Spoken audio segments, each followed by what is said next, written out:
In a world where assumptions run deeper than truth, where visible scars are understood but invisible wounds are questioned, one woman's courage to reveal what she had hidden would transform not just her own life, but the lives of everyone who witnessed her moment of raw vulnerability.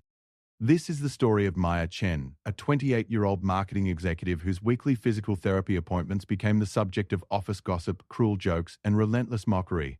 Her colleagues saw her limping some days, moving slowly others, and leaving work early twice a week for what they assumed were minor aches and pains. They called her dramatic, attention-seeking, even lazy. What they didn't know was that beneath her professional blazers and carefully applied makeup lay the evidence of a night that changed everything. A night when serving her country in Afghanistan cost her more than anyone could imagine. This is not just a story about hidden disabilities or workplace bullying. This is about the moment when truth collides with prejudice, when silence breaks into revelation, and when one woman's decision to expose her deepest pain becomes the catalyst for understanding, respect, and ultimately, redemption. Some stories change minds, some change hearts. This one changes everything. Maya Chen adjusted her blazer for the third time that morning, making sure the fabric lay perfectly flat against her torso. The mirror in the office bathroom reflected back a composed, professional woman with sharp cheekbones and determined eyes, but Maya knew what lay beneath the carefully constructed exterior.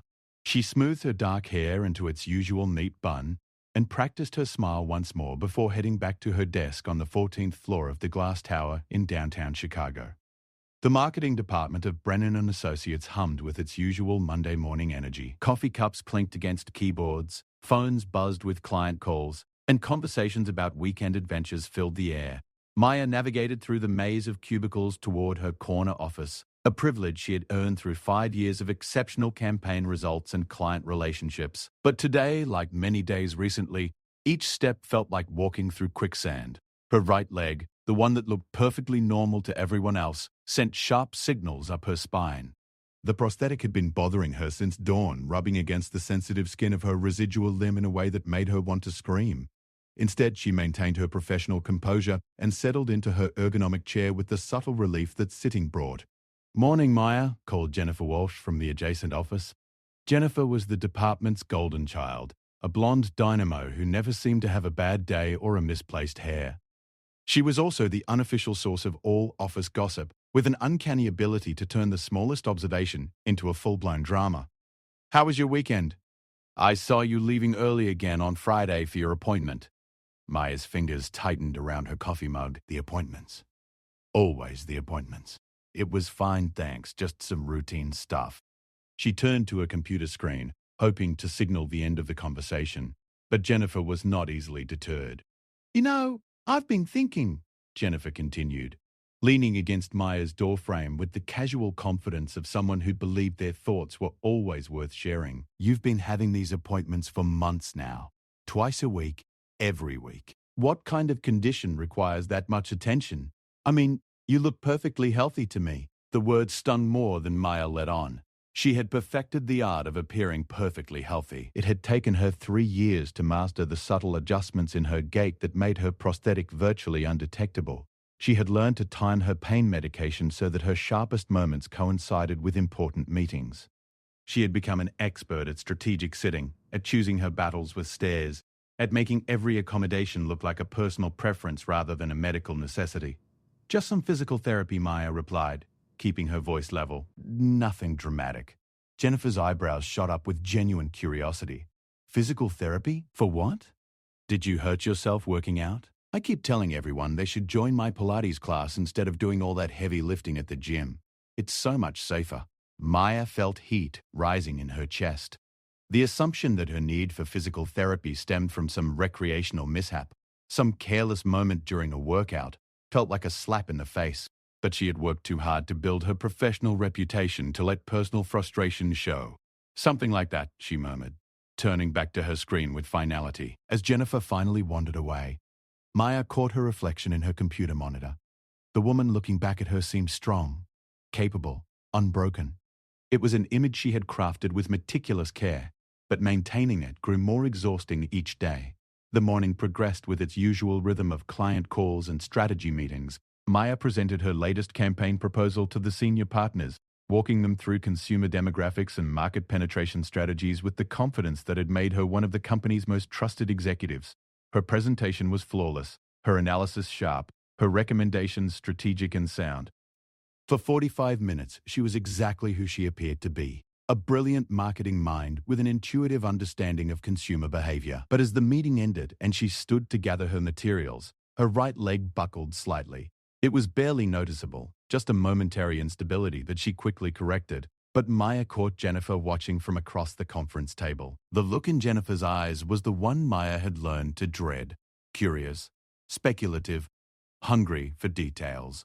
During lunch, Maya retreated to her office and closed the door. She had learned to time her breaks around her body's needs, eating when her energy was lowest and using the quiet moments to mentally prepare for the afternoon ahead. As she unwrapped her salad, she could hear Jennifer's voice carrying through the thin walls, animated and eager. "I'm telling you, something's going on with Maya," Jennifer was saying to whoever would listen. "All these mysterious appointments, and now she's limping around the office. I bet she's got some kind of chronic condition she's not telling us about. Maybe it's arthritis or something. My grandmother had arthritis and she moved just like that." Maya's fork paused halfway to her mouth. The casual speculation about her body, her health, her private medical needs felt invasive and humiliating. She wanted to march out there and set the record straight, but what would she say? That her limp wasn't from arthritis but from the improvised explosive device that had torn through her convoy in Kandahar province 5 years ago? That her twice-weekly appointments weren't for some minor muscle strain, but for the ongoing care of a battlefield amputation that had ended her military career at 23? The conversation outside her office continued, growing more animated as other voices joined in. Maya recognized Tom Bradley's nasal tone, adding his own theories about her condition, and Sandra Martinez's higher pitch chiming in with questions about whether Maya's health issues might affect her ability to handle the demanding Peterson account. "I mean, we all have to pick up the slack when she leaves early," Sandra was saying. "And lately, she seems to move slower in the mornings. Maybe we should talk to HR about whether she's fit for this position." Maya set down her fork, her appetite completely gone. The Peterson account was her baby, a $1 million campaign she had developed from the ground up over the past 18 months. The suggestion that her medical needs might make her unfit to handle her own work felt like a physical blow. She stood and moved to her window, looking out at the Chicago skyline while trying to regulate her breathing. Below her, tiny figures moved along the sidewalks, each carrying their own invisible burdens, their own hidden struggles. She wondered how many of them had ever been reduced to the subject of office speculation, how many had their worth questioned because of circumstances beyond their control. The afternoon brought the Henderson client presentation, one of the biggest opportunities of Maya's career. She had spent weeks preparing, crafting a campaign strategy that she knew could revolutionize their brand presence. As she made her way to conference room A, she noticed several colleagues watching her walk. Their gazes felt clinical, analytical, as if they were medical professionals studying her gait for diagnostic clues. The presentation went brilliantly. Maya's campaign concept was innovative, her market research thorough, and her projected returns impressive enough to make the Henderson executives lean forward in their seats with interest. She fielded questions with expertise and confidence, demonstrating the deep industry knowledge that had made her reputation. But as the meeting concluded and the clients expressed their enthusiasm for moving forward, Maya's prosthetic began to cause serious discomfort. The day had been longer than usual, and the constant weight-bearing was taking its toll. As she stood to shake hands with the Henderson team, she felt the familiar grinding sensation that meant her residual limb was developing a pressure sore. She managed to maintain her professional demeanor through the goodbyes and follow-up scheduling, but as soon as the clients left, she sank back into her chair with barely concealed relief. Jennifer, who had been taking notes during the presentation, noticed immediately.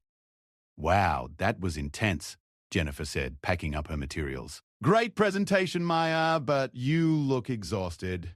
Are you feeling okay? You seem to be favoring your right side." Maya forced a smile. "Just a long day. I'm fine." But she wasn't fine. And Jennifer's sharp eyes didn't miss the subtle signs of discomfort Maya was trying to hide. As Maya gathered her things and prepared to leave for her Tuesday physical therapy appointment, she could feel the weight of curious stares and whispered conversations following her. In the elevator down to the parking garage, Maya allowed herself a moment of vulnerability. She leaned against the wall and closed her eyes, feeling the full weight of her exhaustion. Not just physical exhaustion, though that was certainly present, but the mental and emotional fatigue that came from constantly performing normalcy, from hiding a fundamental part of her identity to protect her professional image. The elevator dinged at the parking level, and Maya straightened her shoulders, adjusted her blazer one final time, and stepped out to face another afternoon of questions, assumptions, and carefully constructed lies. Tomorrow would bring more of the same, and she would handle it with the same grace and determination that had carried her through 5 years of successful civilian life. But deep down, in a place she rarely allowed herself to acknowledge, Maya wondered how much longer she could maintain the facade. The weight of her secret was growing heavier, and the casual cruelty of her colleagues' speculation was beginning to crack the armor she had so carefully constructed around her new life. By Wednesday morning, Maya could feel the shift in her workplace atmosphere like a change in barometric pressure before a storm. Conversations seemed to pause when she entered rooms, and she caught colleagues exchanging meaningful glances when they thought she wasn't looking. The whisper network that Jennifer had activated on Monday had grown into something more substantial and more dangerous. Maya arrived at her usual time, coffee in hand and game face firmly in place. But she noticed immediately that Sandra Martinez and Tom Bradley were huddled near the copy machine in an obviously conspiratorial conversation. When they saw her approaching, their discussion stopped abruptly, replaced by overly bright good morning greetings that fooled no one. "Morning, Maya," Sandra said with the kind of artificial cheerfulness that people use when they're trying to hide something. "How are you feeling today?" The question felt loaded. Maya had noticed that her colleagues had started asking about her feelings rather than simply greeting her, as if her emotional state had become a matter of public concern. "I'm fine, thanks," she replied, maintaining her professional tone while internally bracing for whatever was coming. Tom, never one for subtlety, jumped straight to the point. "We were just discussing the Morrison project timeline. Given your situation, we thought maybe we should build in some extra buffer time, in case you need to leave early again this week." Maya's grip tightened on her coffee cup.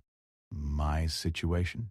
"Your health thing," Tom clarified, apparently oblivious to the minefield he was stepping into. "Jennifer mentioned that you've been having some ongoing medical issues. We just want to make sure the team can support you if you need to take time off or if the workload becomes too much." The condescension in his voice was barely masked by false concern. Maya recognized the tone from her military days. It was the same voice people used when they wanted to sideline someone while appearing helpful. It was the sound of a career being gently undermined by people who thought they were being considerate. "I appreciate the concern," Maya said carefully, "but I can handle my workload just fine. The Morrison project is on schedule and within budget." Sandra exchanged a look with Tom that Maya definitely wasn't supposed to catch. "Of course, we're not questioning your abilities," Sandra said quickly. "It's just that we've noticed you seem to be struggling physically sometimes. The limping, the early appointments, the way you avoid stairs when possible. We're worried about you." Maya felt trapped between her desire to maintain her privacy and her need to defend her professional competence. She had worked too hard to build her reputation to let it be eroded by well-meaning speculation. "I'm managing my health just fine," she said firmly. "And my work speaks for itself." As she walked to her office, Maya could feel their eyes following her, analyzing her gait, looking for evidence to support their theories. She forced herself to walk normally despite the discomfort in her right leg, refusing to give them additional ammunition for their gossip mill. The morning brought a series of increasingly awkward encounters. During the weekly team meeting, Maya noticed that Jennifer had positioned herself directly across from her, watching with the intensity of someone conducting a medical examination. When Maya shifted in her chair to relieve pressure on her prosthetic, Jennifer's eyes immediately focused on the movement, cataloging it for later analysis. David Kim, the department's newest hire, seemed to have been briefed on Maya's situation because he kept offering to fetch things for her, carry her files, and handle tasks that required walking across the office. His helpfulness was genuine but misguided, based on assumptions about her limitations that had been fed to him by the office gossip network. "I can get those reports from the printer for you," David offered when Maya stood to retrieve her latest campaign analysis. "It's no trouble at all. I'm perfectly capable of walking to the printer," Maya replied, perhaps more sharply than she intended. She immediately regretted her tone when she saw the confusion in David's eyes, but the constant offers of help were beginning to feel like subtle accusations of incompetence. During lunch, Maya decided to eat at her desk again, partly to avoid the scrutiny of the cafeteria and partly because her prosthetic was having another difficult day. The weather had changed overnight and barometric pressure shifts always affected the fit and comfort of her device. She was adjusting her position in her chair when she heard Jennifer's voice in the hallway, more animated than usual. "I'm telling you, it's getting worse," Jennifer was saying to someone Maya couldn't see. Yesterday, she could barely make it through the Henderson presentation without wincing. "And did you see how she grabbed onto the conference table when she stood up? I think she's hiding something serious from us." Maya's stomach churned. The Henderson presentation had been one of her best performances in months, but apparently, Jennifer had been watching for signs of weakness instead of appreciating the quality of her work. "Maybe we should talk to Mr. Brennan," suggested another voice that Maya recognized as belonging to Carol from Human Resources. "If she's having health issues that affect her job performance, the company has a right to know. We can't have her compromising client relationships because she's not up to the demands of her position." Maya's hands began to shake. The suggestion that her medical needs might compromise her work felt like a betrayal of everything she had accomplished. She had never missed a deadline, never delivered subpar work, never let her personal challenges interfere with her professional responsibilities. Yet here were her colleagues discussing her fitness for employment based on their amateur medical observations. "I don't think it's that serious." David's voice joined the conversation. "Maybe she just needs some accommodation. You know, a different office setup or modified responsibilities."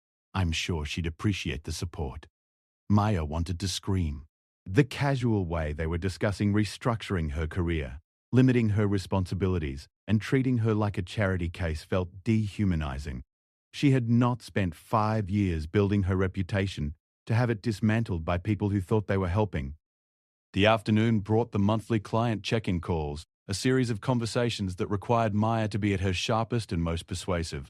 She had prepared meticulously, reviewing each account's history and developing strategic recommendations that would demonstrate her continued value to the firm. Her first call was with Patricia Hendricks from Midwest Manufacturing, a tough-minded executive who valued results over relationships. Maya had managed Patricia's account for 3 years, delivering consistent growth and innovative campaigns that had expanded Midwest's market share significantly. "Maya, your Q3 results were outstanding," Patricia said during their call. "The social media campaign exceeded our expectations, and the brand recognition metrics are the best we've seen in years. I want to discuss expanding our partnership for next year." Maya felt a surge of validation. This was what mattered: results, performance, the tangible value she brought to her clients. Patricia Hendricks didn't care about Maya's gait or her medical appointments. She cared about return on investment and strategic thinking. But as Maya wrapped up the call and moved to her next client conversation, she noticed Jennifer hovering near her office door, clearly eavesdropping. When Maya caught her eye, Jennifer quickly looked away and busied herself with some papers. But the damage was done. Even Maya's professional successes were being monitored and analyzed for signs of her supposed decline.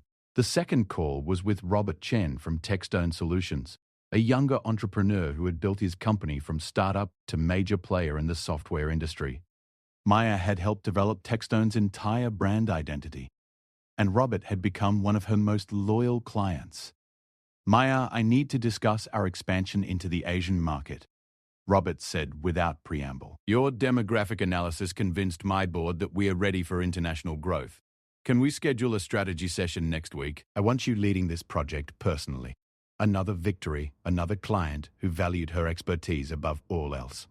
Maya scheduled the meeting with genuine enthusiasm, knowing that the Techstone expansion could be a career-defining project. But even as she felt energized by Robert's confidence in her abilities, she was aware of the scrutiny from her colleagues. After her client calls, Maya decided to take a brief walk around the office building.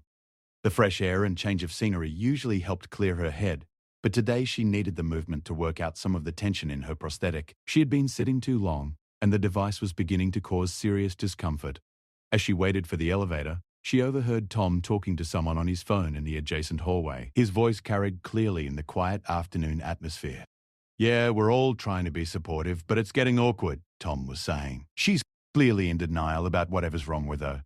Jennifer thinks it might be something progressive, like multiple sclerosis or rheumatoid arthritis. The way she moves some days, it's obvious she's in pain, but she won't talk about it." Maya's heart pounded as she heard her colleagues diagnosing her with serious medical conditions based on their amateur observations. The casual way Tom discussed her private health, speculating about diseases she didn't have while completely missing the reality of her actual situation, felt like a violation of everything she held dear. I feel bad for her, Tom continued.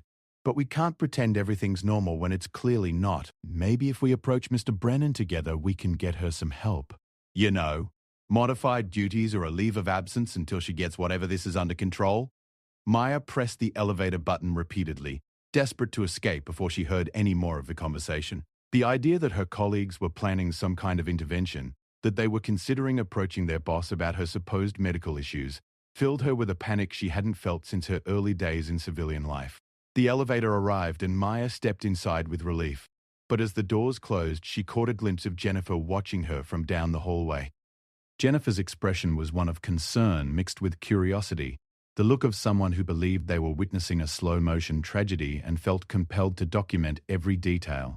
Maya returned to her office and closed the door, something she rarely did during business hours. She needed a few minutes to collect herself before her next client call, but more than that, she needed space to think. The situation was escalating beyond her control, and she could see the trajectory clearly. Concerned colleagues would approach management would require medical documentation, and her carefully constructed privacy would crumble. She looked at the framed photograph on her desk, a picture of herself with her army unit taken just 3 weeks before the incident that changed everything. 7 young soldiers grinning at the camera, full of confidence and camaraderie, believing themselves invincible. Maya's finger traced the faces of her brothers and sisters in arms, people who had understood her worth without needing explanations or accommodations. Her phone buzzed with a text message from her physical therapist confirming tomorrow's appointment, another early departure that would fuel more speculation, more concerned conversations, more amateur medical theories. Maya stared at the message and realized she was approaching a crossroads that would define not just her career, but her entire approach to living with her invisible disability. Outside her office, she could hear the usual sounds of a busy workplace, but underneath the familiar rhythm of phones and keyboards, she detected something new. The undercurrent of whispered conversations about her, the subtle shift in dynamics that occurred when someone became the subject of collective concern and speculation. Maya straightened her shoulders and prepared for her final client call of the day. Whatever was coming, she would meet it with the same determination that had carried her through military service, through rehabilitation, through the challenging transition to civilian life. But for the first time in 5 years, she wondered if determination alone would be enough to protect the life she had worked so hard to build. Thursday morning arrived with the weight of an approaching storm. Maya had spent a sleepless night wrestling with her options, knowing that the situation at work had reached a tipping point. Her colleagues' speculation had evolved from curious whispers to active concern, and she could sense that intervention was imminent. As she dressed for work, choosing her most professional suit and ensuring her appearance was flawless, Maya felt like a soldier preparing for battle. The parallels to her military experience weren't lost on her. She had felt this same anticipatory tension before dangerous missions, the same hyper-awareness of her surroundings, the same need to project strength even when feeling vulnerable. But this battlefield was different. Here, her enemies wore friendly faces and spoke in concerned tones while systematically undermining her position. Maya arrived at the office 15 minutes early, hoping to settle in before the morning rush, but she found Jennifer already at her desk, talking quietly on the phone. Jennifer's eyes met Maya's through the glass partition, and Maya caught enough of the conversation to understand that her medical situation was the topic being discussed. No, she still won't talk about it, Jennifer was saying to whoever was on the other end. But we can't just stand by and watch her struggle. Someone needs to do something. Maya felt her jaw clench. The presumption that she was struggling, that she needed rescuing by colleagues who had never bothered to ask about her actual needs, ignited a fury that she fought to contain. She had learned early in her civilian career that displays of anger, particularly from women, were career-limiting moves. So she swallowed her rage and walked to her office with measured steps. The morning started normally enough. Maya had 3 conference calls scheduled, including a critical strategy session with the Pemberton Group, one of the firm's largest clients. She had prepared extensively for this call, developing a comprehensive market analysis that she knew would impress the client and demonstrate her continued value to the firm. But as she was reviewing her notes, Mr. Brennan appeared at her door with an expression that immediately put her on alert. James Brennan was a fair boss who valued results over office politics, but Maya could see from his body language that he had been influenced by something or someone. "Maya, do you have a few minutes?" he asked, stepping into her office and closing the door behind him. Maya's heart rate accelerated. She had been expecting this conversation, but that didn't make it any less intimidating. "Of course, Mr. Brennan. What can I help you with?" He settled into the chair across from her desk, his usually confident demeanor slightly uncertain. "I've been hearing some concerns from your colleagues about your health. They're worried about you, and frankly, so am I." Maya kept her expression neutral, despite the anger building in her chest. "I'm not sure what you mean. My work performance has been excellent and my client relationships are strong." "That's absolutely true." Mr. Brennan agreed quickly. "Your work is outstanding, Maya. That's not in question. But Jennifer and some of the others have mentioned that you seem to be having some physical difficulties. They're concerned that you might be pushing yourself too hard, and they wanted me to check in with you." Maya felt trapped. She could see the genuine concern in her boss's eyes, but she also recognized the underlying message. Her colleagues had successfully planted doubts about her fitness for her position. "I appreciate their concern," she said carefully, "but I'm managing my health just fine." "Are you, though, Mr. Arpasses?" Brennan leaned forward slightly.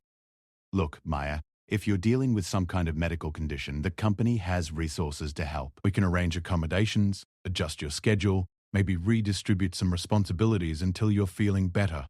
The offer sounded generous, but Maya heard the subtext clearly. Her colleague's speculation had already convinced management that she needed help, needed her duties reduced, needed to be treated as less than fully capable. "I don't need any accommodations," she said firmly. "My health is my private matter, and it doesn't interfere with my ability to do my job."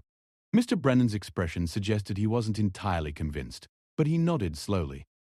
"Okay. But if that changes, if you need support, please don't hesitate to ask. We want you to succeed here, Maya." After he left, Maya sat in her office feeling like she was drowning in good intentions. Her colleagues thought they were being helpful, her boss thought he was being supportive, but all Maya felt was the slow erosion of her professional standing. She was being transformed from a high-performing executive into an object of pity, someone who needed managing rather than someone who managed others. The Pemberton Group call went brilliantly, despite Maya's emotional turmoil. Her market analysis was thorough, her recommendations strategic, and her presentation polished. The clients were impressed enough to expand their contract for the following year, a significant win that should have felt like vindication. But as Maya wrapped up the call, she noticed Jennifer standing outside her office, obviously listening to her conversation. When Maya emerged, Jennifer was waiting with an expression of exaggerated amazement.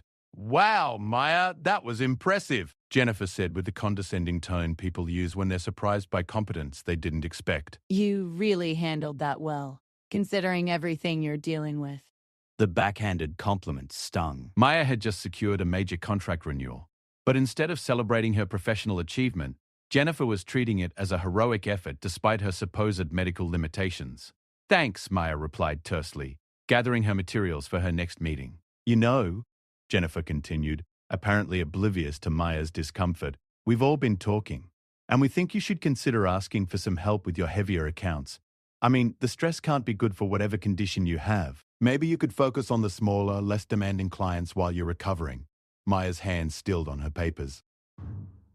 The suggestion that she step back from major accounts, that she accept the demotion disguised as compassion, felt like a slap in the face. "I'm not recovering from anything, Jennifer. I'm perfectly capable of managing all my accounts." Jennifer's eyes widened with what appeared to be genuine concern. "But Maya, we can all see that you're struggling. The limping, the way you wince sometimes, how you avoid walking long distances. It's okay to admit you need help." "I don't need help," Maya said, her voice sharper than she intended. "What I need is for people to stop speculating about my personal medical information." But Jennifer was undeterred. "We're just worried about you. And honestly, some of the clients have started to notice. Patricia Hendricks mentioned to Tom that you seemed tired during your last in-person meeting. She was asking if everything was okay with you." Maya's blood ran cold. The idea that clients were questioning her fitness, that her supposed medical issues were affecting her professional reputation beyond the confines of her own office. Patricia said that? "She was just concerned," Jennifer said quickly, apparently realizing she had crossed a line. but you can see why we think you should consider taking it easy for a while." Maya felt something inside her snap. 5 years of carefully constructed professional competence. 5 years of proving herself every single day, and it could all be undone by speculation and gossip masquerading as concern. "I'm going to lunch," she said abruptly, grabbing her purse and heading for the elevator. As the elevator descended, Maya's mind raced. She needed to call Patricia Hendricks, needed to know if the conversation Jennifer described had actually happened, or if it was another piece of office fiction designed to pressure her into accepting diminished responsibilities. Maya found a quiet corner in the building's lobby and dialed Patricia's number with trembling fingers. When Patricia answered, Maya tried to keep her voice casual. "Hi, Patricia. I wanted to follow up on our call this morning and make sure we covered everything you needed for the expansion planning." "Maya." Perfect timing. Patricia's voice came through clearly. "I was just telling my marketing director about how impressed I am with your strategic thinking. That demographic analysis you presented could revolutionize our approach to customer acquisition." Maya felt a rush of relief. Patricia sounded energetic and positive, nothing like someone who had been questioning Maya's fitness or expressing concern about her health. "I'm glad you found it useful. Is there anything else you need from me for the next phase?" "Actually, yes. I want you to present your findings to our board next month. They need to hear this analysis directly from you. Can you handle a full presentation, maybe 90 minutes with Q&A? Maya's relief turned to validation. Patricia Hendricks, one of the most demanding clients in the industry, wanted her to present to the board. This was the kind of opportunity that defined careers, and Patricia was offering it to Maya without any hesitation or concern about her capabilities. "Absolutely," Maya said with genuine enthusiasm. "I'll prepare a comprehensive presentation that covers all aspects of the market expansion."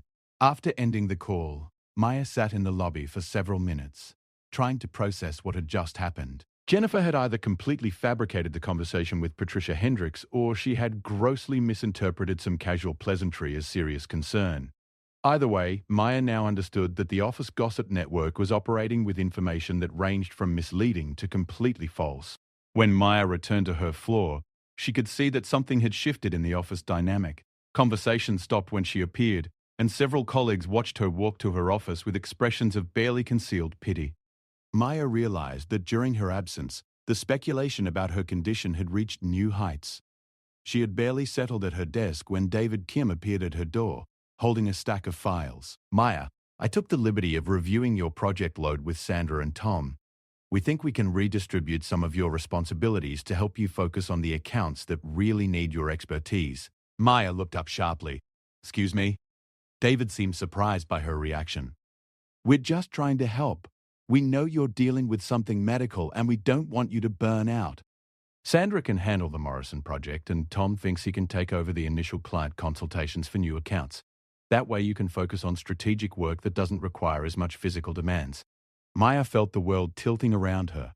While she had been defending her reputation with clients who actually valued her work, her colleagues had been systematically dismantling her position within the firm. They were redistributing her responsibilities without her consent, making decisions about her career based on their speculation about her health. "Put those files back," Maya said coldly. "I'm handling my own projects." David's expression shifted to confusion and hurt. "Maya, we're trying to be supportive here. We can see that you're in pain sometimes and it's hard to watch. Why won't you let us help you?" "Because I don't need help," Maya replied, her voice rising despite her efforts to stay calm. "I need people to stop making assumptions about what I can and cannot do." But David pressed on, apparently believing that persistence would wear down her resistance. "Look, we all know something's wrong. Jennifer thinks it might be fibromyalgia or chronic fatigue syndrome. Tom thinks it could be early onset arthritis. Whatever it is, there's no shame in accepting help." Maya stared at him in disbelief. Her colleagues had been playing medical detective, assigning her various conditions based on their amateur observations. The casual way David rattled off their diagnoses, as if her body and her health were legitimate subjects for office speculation, felt dehumanizing and invasive. "My medical information is private," Maya said through gritted teeth. "And my work performance speaks for itself." "Your work is great," David agreed quickly. "But we're worried about you as a person.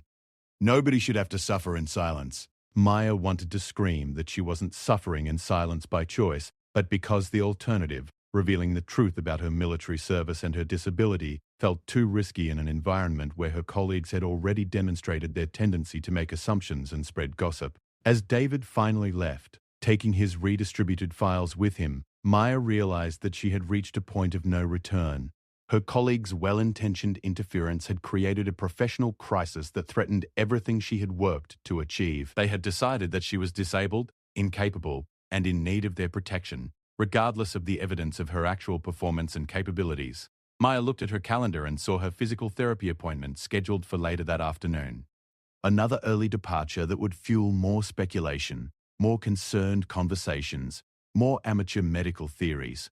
She was trapped in a cycle where seeking the healthcare she needed to maintain her performance was being interpreted as evidence of her professional decline. For the first time since starting her civilian career, Maya began to consider the possibility that her carefully constructed privacy might be unsustainable.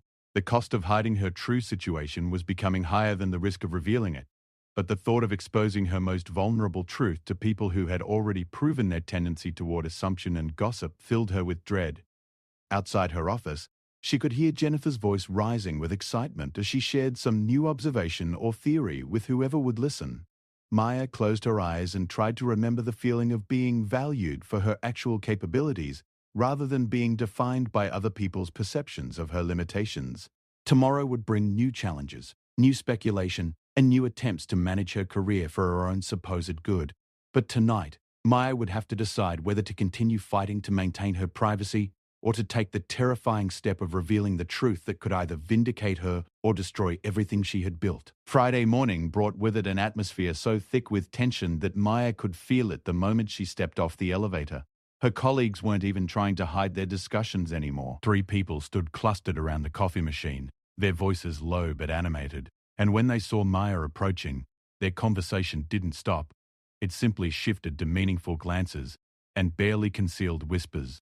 Maya had spent the previous night staring at her ceiling, her mind cycling through scenarios and options. She had considered calling in sick, taking a personal day to avoid the escalating situation, but she knew that absence would only fuel more speculation. She had considered requesting a transfer to another department, but that would feel like surrender, like admitting that their assumptions about her limitations were correct. So she had chosen to face whatever was coming, with the same determination that had carried her through military service. But nothing could have prepared her for what Jennifer Walsh had orchestrated overnight.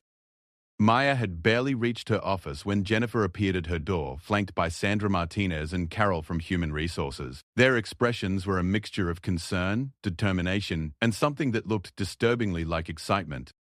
Maya recognized the look. It was the expression of people who believed they were about to perform a heroic intervention. "Maya, we need to talk," Jennifer said with the gravity of someone delivering life-changing news. "We've scheduled a meeting with Mr. Brennan for 9:30. Maya's stomach dropped. "What kind of meeting?"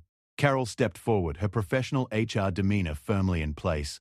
"We want to discuss some options that might help you manage your health condition while maintaining your position here.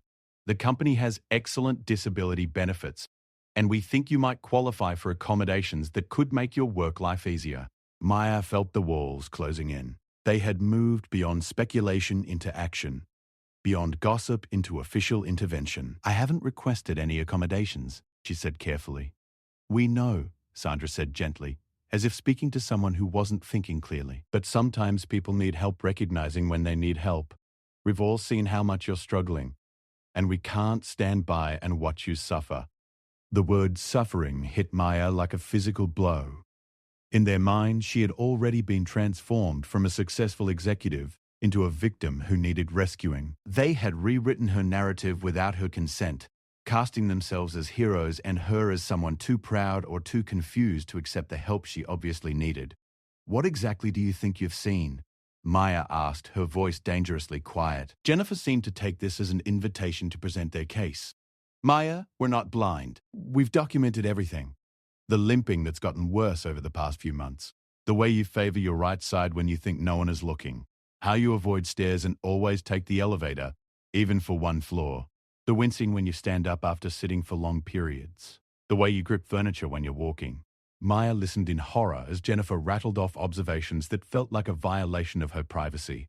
They had been watching her, analyzing her movements, cataloging what they perceived as evidence of disability.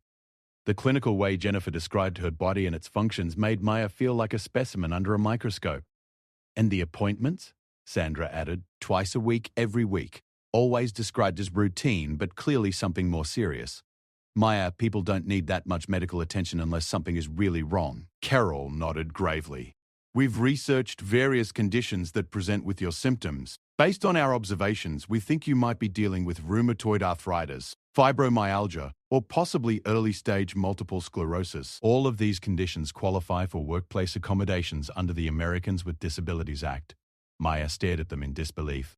They had not only been spying on her movements and speculating about her health, they had been conducting amateur medical research, diagnosing her with serious conditions based on their untrained observations. The arrogance and presumption of their actions left her speechless. We know this is hard to hear, Jennifer continued, her voice dripping with false compassion. But denial isn't going to help you. We've spoken with Mr. Brennan, and he agrees that something needs to be done. We can't let you continue to deteriorate while pretending everything is fine. Deteriorate? Maya's voice cracked slightly on the word. Your performance is still good, Sandra said quickly, but we can all see the toll this is taking on you. You're slower in the mornings. You leave early twice a week. You avoid physical activities that used to be routine for you. And honestly, some of your clients have started to notice. Maya's heart pounded. Which clients? Carol consulted her notes. Apparently, they had been keeping actual documentation of their observations. Patricia Hendricks mentioned to Tom that you seemed fatigued during your last meeting. Robert Chen asked Jennifer if you were feeling well because you looked pale during the Techstone presentation. The Henderson group commented that you seemed uncomfortable during the final Q&A session. Maya's mind raced. She had spoken to Patricia Hendricks just the day before, and Patricia had been nothing but enthusiastic about Maya's work. Robert Chen had praised her analysis and requested her personal involvement in his expansion project. Either her colleagues were completely fabricating these conversations, or they were grossly misinterpreting casual pleasantries as serious concerns about her health. I think there's been some miscommunication, Maya said carefully. My client relationships are strong, and I've received nothing but positive feedback on my recent work. Of course they're going to be polite to your face, Jennifer said with the patience of someone explaining something obvious to a child. But clients talk to each other, Maya. They're concerned about the stability of their account management. Some of them have been asking about backup contacts in case you're unable to handle their needs. Maya felt like she was drowning in a sea of fabricated concerns and twisted interpretations. Every interaction she'd had with clients was being reframed through the lens of her supposed medical crisis. Her colleagues had created a narrative so compelling that they seemed to believe it themselves, despite evidence to the contrary. The meeting with Mr. Brennan was even worse than Maya had anticipated. Her boss, clearly influenced by the documentation and testimonies her colleagues had provided, approached the conversation with the awkward sensitivity of someone trying to address a delicate medical situation. Maya, I want you to know that everyone here cares about you, Mr. Brennan began, his usual directness replaced by careful therapeutic language. We've been discussing some options that might help you manage your health condition while continuing to contribute to the team. Maya sat perfectly still, afraid that any movement would be interpreted as additional evidence of her supposed disability. What kind of options? Carol opened a folder filled with forms and documentation. We can arrange for a modified work schedule that accommodates your medical appointments. We can reassign some of your more physically demanding responsibilities to other team members. We can provide ergonomic equipment for your office. And we can adjust your performance metrics to account for any limitations your condition might impose. Each suggestion felt like another nail in the coffin of Maya's career. They were offering to systematically reduce her responsibilities, lower expectations for her performance, and treat her as a liability to be managed rather than an asset to be leveraged. I don't have any limitations, Maya said, but her voice sounded weak even to her own ears. Mr. Brennan exchanged a look with Carol before continuing. Maya, we've all seen the signs. Your colleagues have been keeping careful track of your symptoms because they're worried about you. And frankly, some of our clients have expressed concerns about the consistency of account management. Which clients? Maya demanded. Jennifer spoke up from her seat near the window. Maya, it doesn't matter which specific clients. What matters is that your health is affecting your ability to do your job at the level we all know you're capable of. Maya realized that she was trapped in a circular argument. Her colleagues had decided she was disabled, interpreted everything through that lens, and now used their own interpretations as evidence to support their original assumption. No amount of actual performance data or client satisfaction would matter because they had already constructed a narrative that explained away any contradictory evidence. "I want to see the client feedback directly," Maya said, grasping for some objective evidence that might puncture their constructed reality. Brennan looked uncomfortable. "Maya, I think we're focusing on the wrong issue here. The question isn't whether you're still capable of excellent work. We all know you are. The question is whether you're taking care of yourself and whether the company can support you better." Maya felt tears of frustration building behind her eyes. They were so convinced of their own compassion, so certain that they were helping her, that they couldn't see how their intervention was destroying everything she had worked to build. They had appointed themselves her medical team, her advocates, her protectors, all without her consent and all based on assumptions that ranged from incorrect to completely fabricated. "What if I don't want accommodations?" Maya asked. "What if I want to continue doing my job exactly as I have been?" The silence that followed her question was telling. Carol shuffled her papers. Mr. Brennan studied his hands, and Jennifer exchanged a meaningful look with Sandra. Finally, Mr. Brennan spoke. "Maya, we can't allow you to continue endangering your health for the sake of your job. And we can't ignore the impact that your condition is having on team dynamics and client relationships. We have a responsibility to the company and to you." Maya understood the subtext clearly. She could accept their accommodations and the diminished role that came with them, or she could face more drastic measures. They had backed her into a corner using their own assumptions and fabricated evidence, and now they were presenting their solution as her only option. "I need some time to think about this," Maya said, standing carefully to avoid any movement that might be catalogued as additional evidence of her supposed condition. As she walked back to her office, Maya could feel her colleagues watching her with a mixture of pity and satisfaction. They had successfully intervened in what they perceived as a medical crisis, and they clearly felt proud of their compassionate actions. Maya closed her office door and sat in her chair, staring out at the Chicago skyline while her carefully constructed professional life crumbled around her. Her phone buzzed with a text message from her physical therapist confirming her afternoon appointment. Another piece of evidence for their file, another data point supporting their narrative of her decline. Maya realized that every aspect of her life was being interpreted through the lens of disability, every choice reframed as evidence of medical necessity. For 5 years, Maya had successfully hidden her prosthetic leg, her military service, and the traumatic circumstances that had brought her to civilian life. But in the span of 1 week, all of that had been overshadowed by speculation, assumption, and well-meaning interference from people who thought they knew what was best for her. Maya looked at the photograph on her desk, the image of herself with her army unit taken before everything changed. Those soldiers had valued her for her strength, her intelligence, her reliability under pressure. They had never seen her as someone who needed protection or management. They had treated her as an equal, as a warrior, as someone capable of handling whatever challenges came her way. But her current colleagues saw her as broken, as someone whose body betrayed her, as a person who needed their help whether she wanted it or not. They had created a version of Maya that bore little resemblance to her actual experience, and they were now determined to manage that fictional version, regardless of the cost to the real Maya's career and dignity. Maya realized that she had reached the point where silence was no longer an option. Her colleagues' assumptions and interventions had created a crisis that threatened to destroy everything she had built. The choice was no longer between privacy and disclosure. It was between accepting their narrative of her limitations or revealing the truth that would either vindicate her or complete the destruction of her carefully constructed civilian life.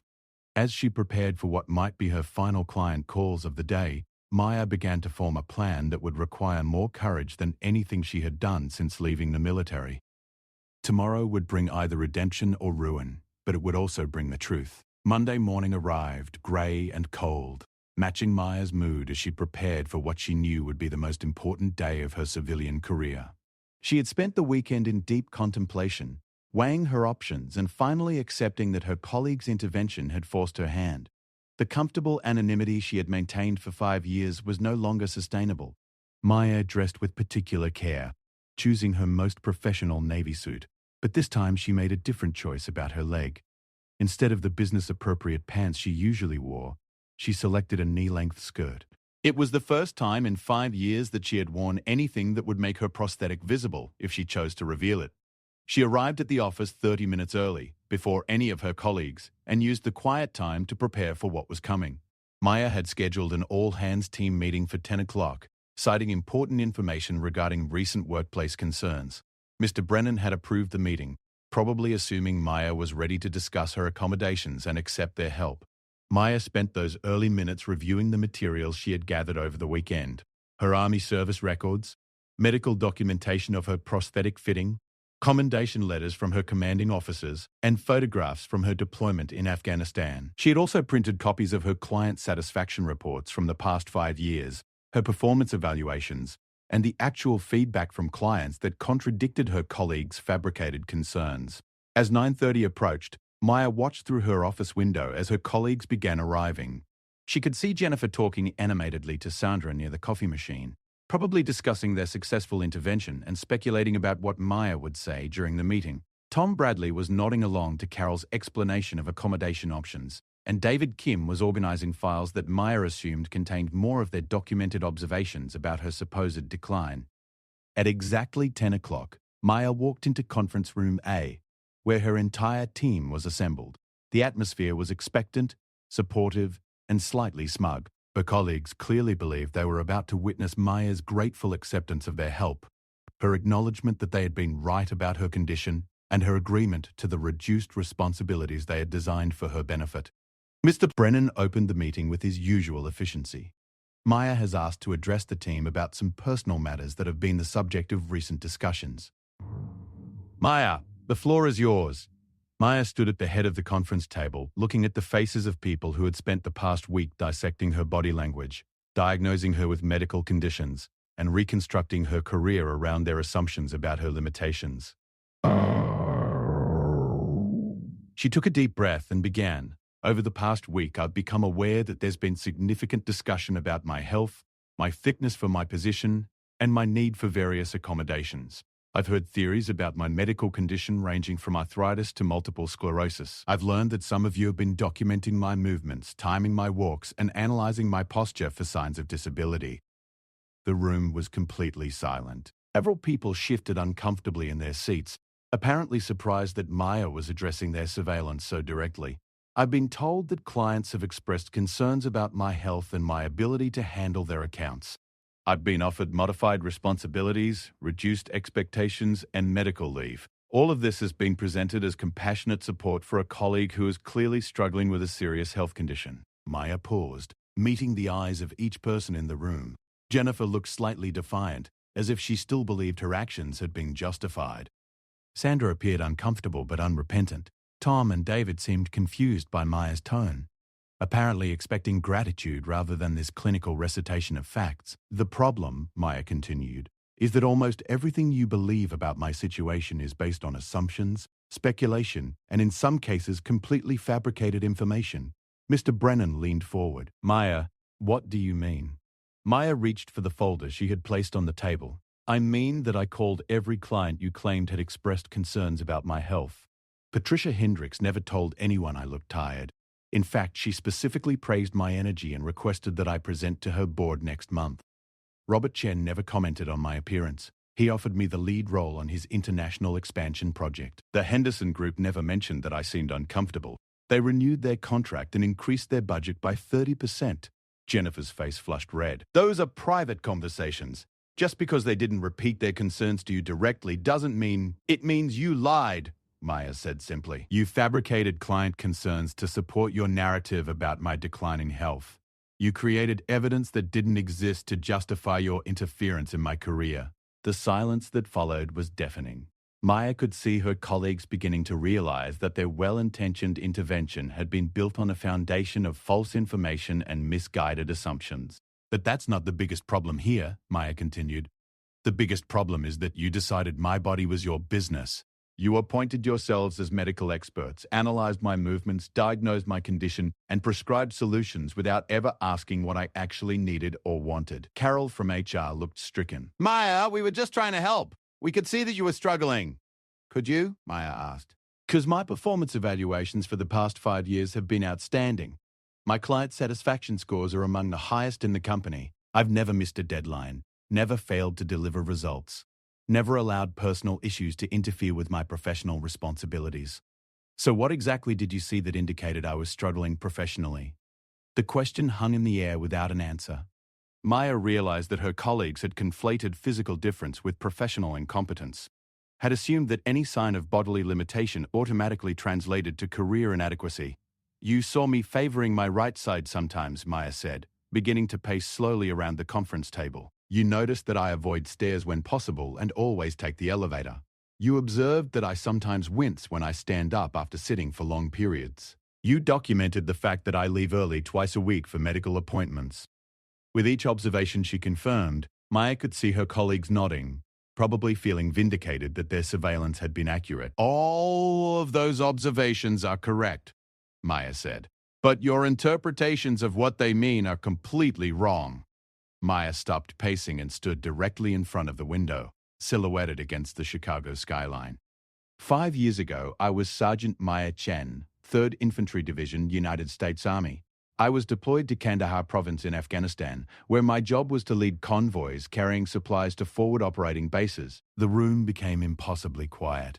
Maya could hear the hum of the air conditioning, the distant sound of traffic, the barely audible breathing of her colleagues, as they realized they were about to learn something that would fundamentally change their understanding of who she was.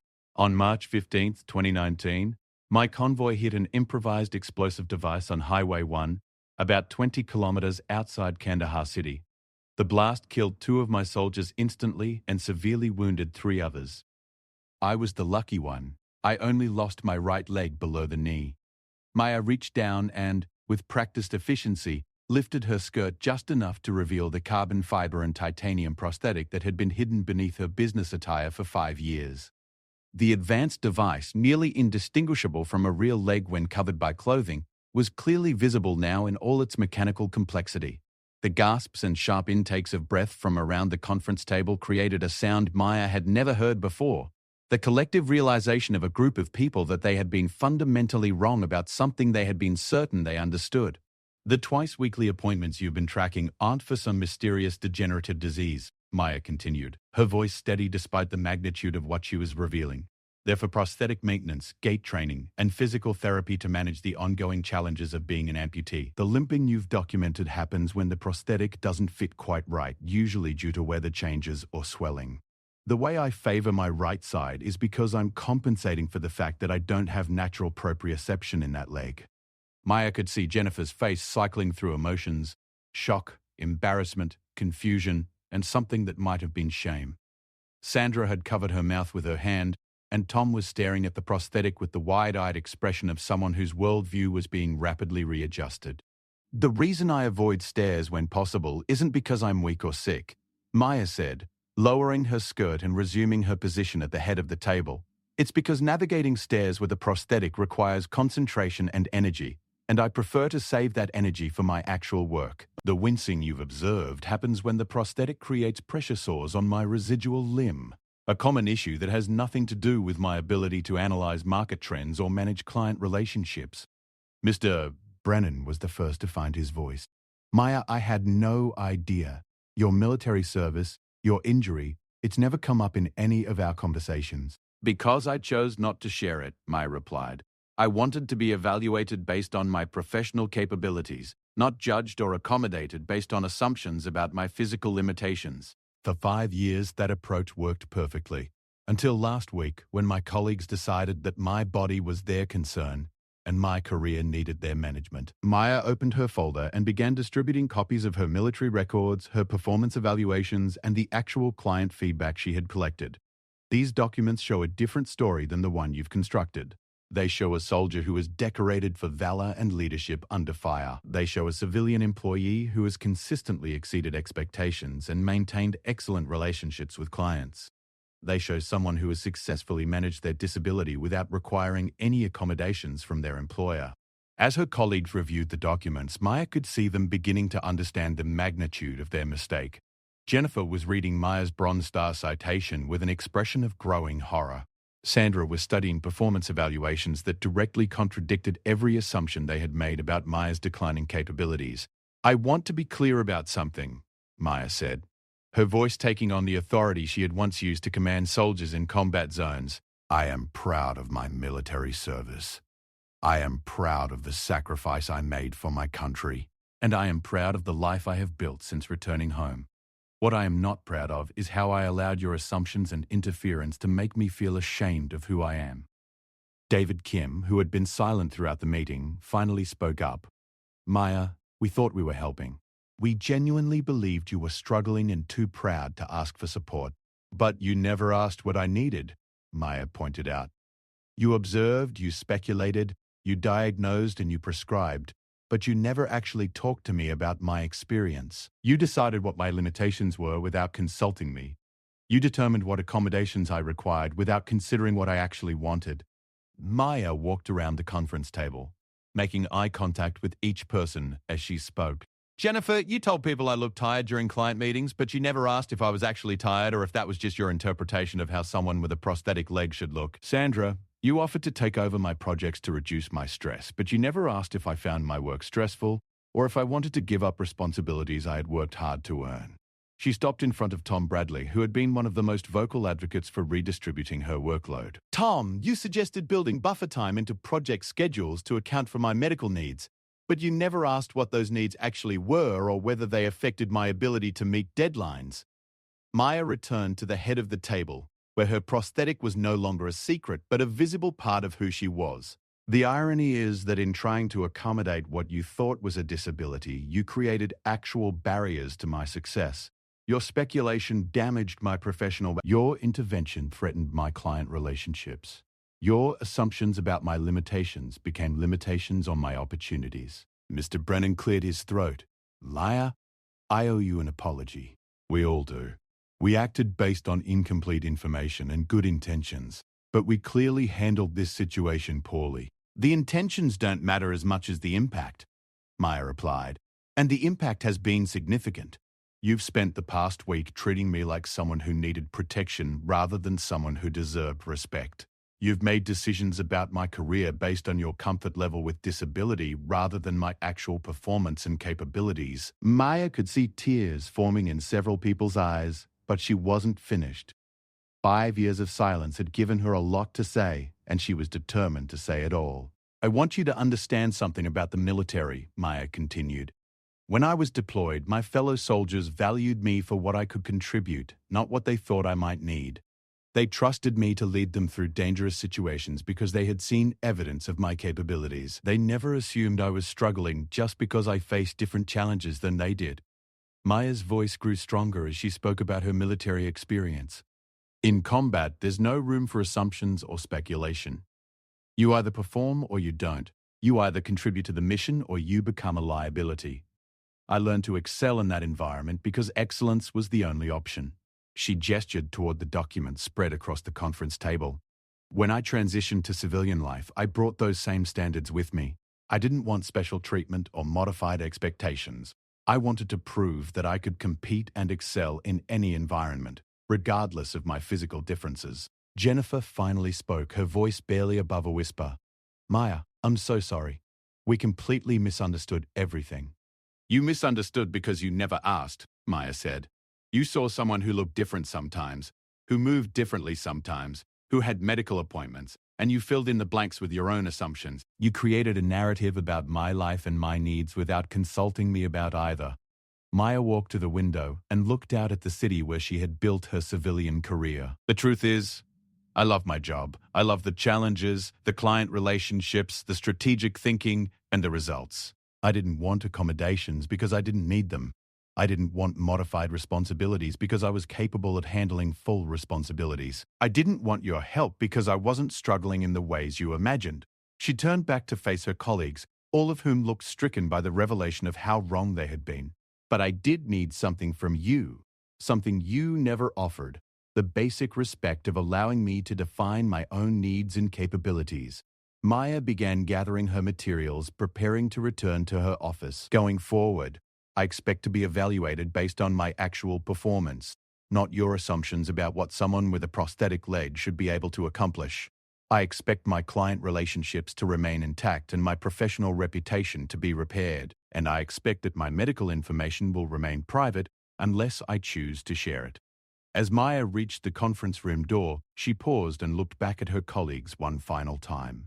I also expect that you'll remember this experience the next time you're tempted to make assumptions about someone's abilities based on your observations of their differences, because the person you're trying to help might not need the kind of help you're offering. Maya left the conference room and returned to her office, where she closed the door and sat in her chair, feeling simultaneously drained and liberated. For 5 years, she had carried the weight of her secret, the burden of constant performance, the exhaustion of hiding a fundamental part of her identity. Now, for better or worse, the truth was out. Her phone rang within minutes of her return. It was Patricia Hendricks, calling to confirm details about the board presentation Maya would be giving the following month. As Maya discussed strategy and logistics with one of her most demanding clients, she realized that nothing had actually changed about her capabilities or her value as a professional. The only thing that had changed was her colleagues' understanding of who she was. Over the following days, Maya watched as her workplace environment slowly transformed. Jennifer approached her with a genuine apology and a request to learn more about military service and veteran experiences. Sandra asked thoughtful questions about prosthetic technology, expressing admiration for Maya's resilience and adaptability. Tom withdrew his suggestions for redistributing her workload and instead sought her input on improving the team's overall efficiency. Most importantly, Mr. Brennan scheduled a private meeting with Maya to discuss how the company could better support all employees, including veterans, without making assumptions about their needs or capabilities.